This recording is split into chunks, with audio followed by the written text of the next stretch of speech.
himself. He didn't know, he was going into the marriage, I would imagine,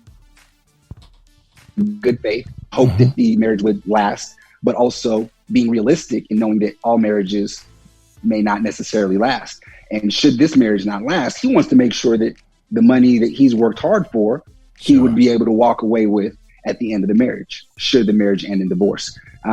But that doesn't take away the difficulty of the conversation. And I think Sinbad kind of do something I was talking earlier regarding, she probably was okay with it until some people got into her ear, right? Mom and auntie and sisters and cousins and big mom and them. Hey, you don't sign that. Don't sign that. If something happens and he can just do whatever he wants to do and he can leave you. And if he leaves you, and what are you going to get from all this? And true words and true advice that they're giving her. But at what cost? And in her case, the cost was her husband. But that's generally that's generally what a prenup is, how it works. I don't know if there's any specific questions, but I wanted to just kind of give a broad overview. And depending on the state that you may be in, each state operates different. All states aren't community property states, so assets are handled and dealt with different once you become married. But the big idea is identifying and having conversation before marriage, because as I'm sure everyone on this call knows, their feelings about one another are quite different than when people are getting divorced. And at the time of divorce, spite starts to seep in to the relationship and to the conversation, and people start doing things that they otherwise do. So if you want to have an amicable conversation about assets and dividing assets, frankly, it's better to do it before you're married while everybody's happy and in love and willing to do things in a fair fashion. Because once the divorce begins, people just don't fight fair. And at that point in time, it can get real ugly. Right. Well, you raised some great points, Josh. And one of the questions is everything up for negotiation rather when you're doing a prenup? So you just start from, library books right up through the bank accounts, or is there a certain limit on things that can be included in a prenup?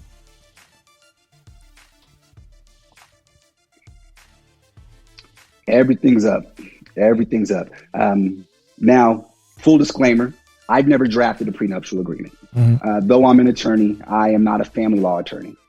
So if there are any nuances or specifics, I'm not familiar or aware of any limitations in regards to what assets can or cannot be placed into a prenuptial agreement. My understanding, however, is that any asset can be placed in the prenuptial agreement. And the big requirement is, one, is done before the marriage, and two, the parties understand what they're giving up in signing the prenuptial agreement. And it's very strongly recommended that each party has their own counsel to represent them through the negotiation of because it is a negotiation. It's a contract, a negotiated contract that once it's signed and entered, it's a binding contract. So should the marriage end, that becomes a binding contract that the parties agree to. Wow. And if during parties want to get very detailed, hey, this book is mine, that book is yours, you can get as detailed as you want to get, and just understand that once it's all said and done, it becomes a binding contract. Yeah, this particular case is sophisticated. Shannon was talking about, I don't think they're going to be arguing over no books. I don't think there's a book in that nup. I want you to know, maybe a Bible, I don't know, but other than that, it wasn't no books in that prenup. Well, they're not arguing over anything now. That's correct. They're arguing over the internet against each other. I'm looking to see prenup. It makes me think. I wonder, is there such thing as a post-nup? But who's going to get into that? I guess I'm sure there probably is one, but I don't know. So so what if you're already married and you had a prenup and you want to have it revised? So what would that be called? Divorce. That's what they call that. They call that divorce. That's what that's called. Goodbye. Divorce. That's a great question. That again, and I don't know for certain, but I have heard of postnuptial agreements, and that may fall in line with what that postnuptial agreement is. You've already entered into the marriage, and for whatever reason you want to enter into specific agreements. I don't know if every state allows for that. Specifically, I don't know if Nevada allows for that, but theoretically, that would be an agreement between two parties post their nuptials. Hence the term postnuptial agreement. I just don't know how binding that agreement would be in the court of law. Right.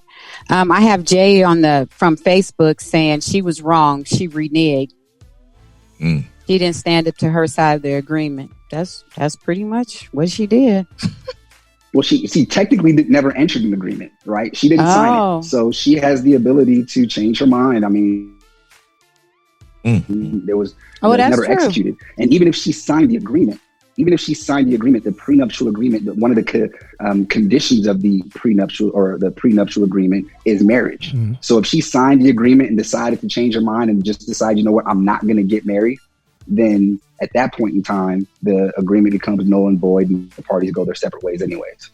Hey, got a question that just popped up on the chat. Want to know if you have a prenup, does that mean that there's not necessarily a need for a divorce decree, since everything has already been divvied Decided. up, if you will? No, you still need to go through divorce and have a divorce decree, finalize the divorce. What the prenuptial agreement provides is a roadmap to the court in regards to the division of assets. Let me ask you this, Josh. Is it possible that they can also pre-negotiate child support in the prenup? Or is that something that's totally different? That's something that's different. And from my loose knowledge, when it comes to that, courts don't like that, right? Sure. At the end of the day, courts want to make sure kids are provided for and provided for properly.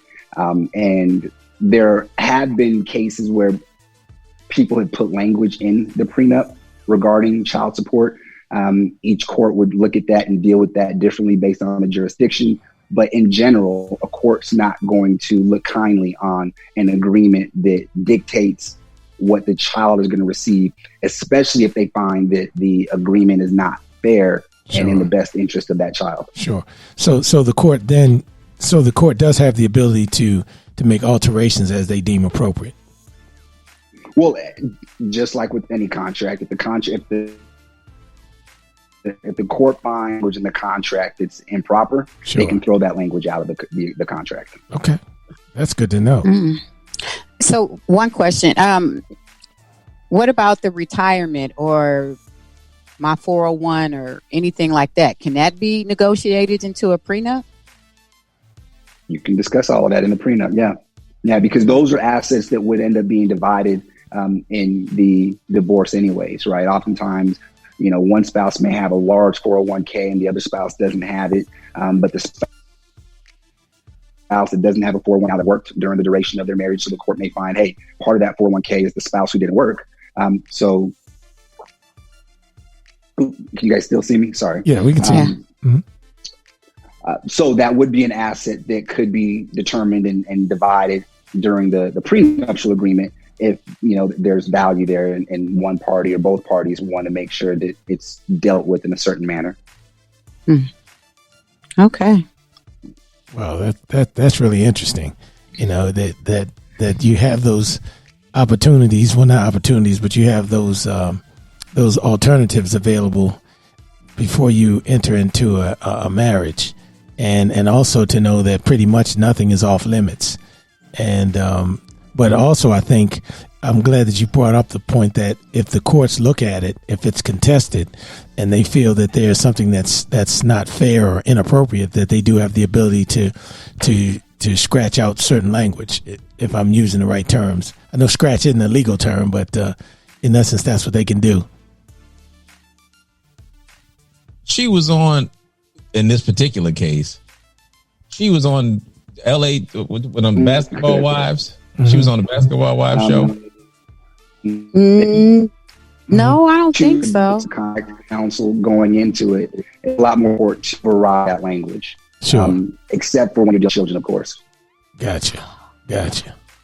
Wow. I'm just trying to look. I don't know. I don't watch those shows. I don't remember her being on there. I'm not sure. That's because she didn't sign the prenup.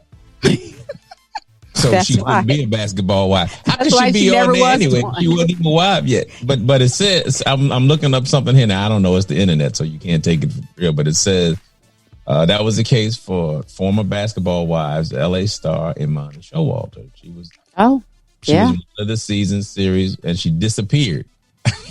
And they said she was in a long time relationship with former NBA star Steven Jackson and engaged to be married, but Jackson called off the wedding on the day of. So now, and they had a big party afterwards. She did not get married, and she lost the TV show. Listen to Mom and them, broke ass. Now that's it. Mom and them broke, and now the whole family is broke because she said, "There we go. There it is. That's no prenup. Don't nobody got no cookout. Everybody's in God dog." Yeah, that's a hard way to go. Well, Josh, we know you have a lot going on this evening, and we know you have to roll, but we certainly appreciate you coming on and giving us a little bit of legalese about prenups. And again, we just want to tell everyone, if you choose to go that route, please consult with an attorney in your state or city that can deal with your individual case, because I know all these, I think it's safe to say these are all done on a case-by-case basis, correct, Josh? Yes. There's not a... Sorry. Okay, 1 second. That's okay. We see you have backup. My apologies. No problem. There's not a standard form when it comes to these type of agreements. They're all case by case. Parties are going to, hopefully each have their own counsel and just hammer it out and reach an agreement.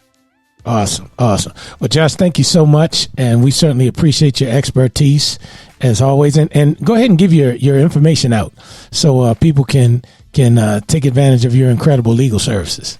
Yeah. Well, certainly. If you need any advice or assistance, my expertise is in estate planning. So I'm an estate planning attorney. If you need assistance specifically in the estate planning side of things, please shoot me an email. I can be reached at joshua@younglawNV.com. And give it out one more time, just in case they are writing a little slow. That's Joshua, spelled JOSHUA, at younglawNV for Nevada.com. We appreciate it. And also, when you get a minute, shoot us one of your business cards, because we always post our folks that have come on to give information on our site so that other people can take advantage of your legal services. We'll do. Thank you for having me once again, and best of luck with the rest of the show. Thank you, sir. And you all have a great holiday. I like that paddle back there, too. Likewise. All right. Yeah, man. Take care, Joe. Take care, sir. So that we're talking prenups. Now, here's a question that I have to ask you, Sophisticated Shannon. Yeah. Sophisticated Shannon. This is for Sophisticated Shannon. Oh gosh. Am I ready? Are you ready for it? Oh no. Okay, here it comes. Now, would you, in your sophisticated selfishness, I just made up some stuff. You hear that, Thin Bad? And yes.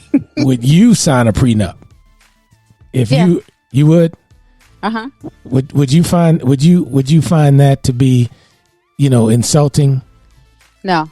Okay. So at the end of the day, I'm okay with leaving with what I came with. If we didn't make it together, I'm okay with that. If we were together, whatever we accumulated together, I would want to split that. But whatever he had going on before I got there, I'm okay with him going his way with his stuff and me going away with my way with my stuff. So in essence, you guys are talking about things and you're trying to figure it out, right? And you got the thing going. So the music's going. Oh, here it comes. The music's going. He looks and said, "Baby, I need you to sign right here, girl, because you ain't getting my money. I love you, baby, but I'm okay with that. I am okay with that. But if he's playing that, I'm not doing too bad by myself, so I'm okay with that." Oh, talk it, Shannon. Get it, Shannon. I think it's time. Catch us on Facebook. But if I didn't sign it, would that make me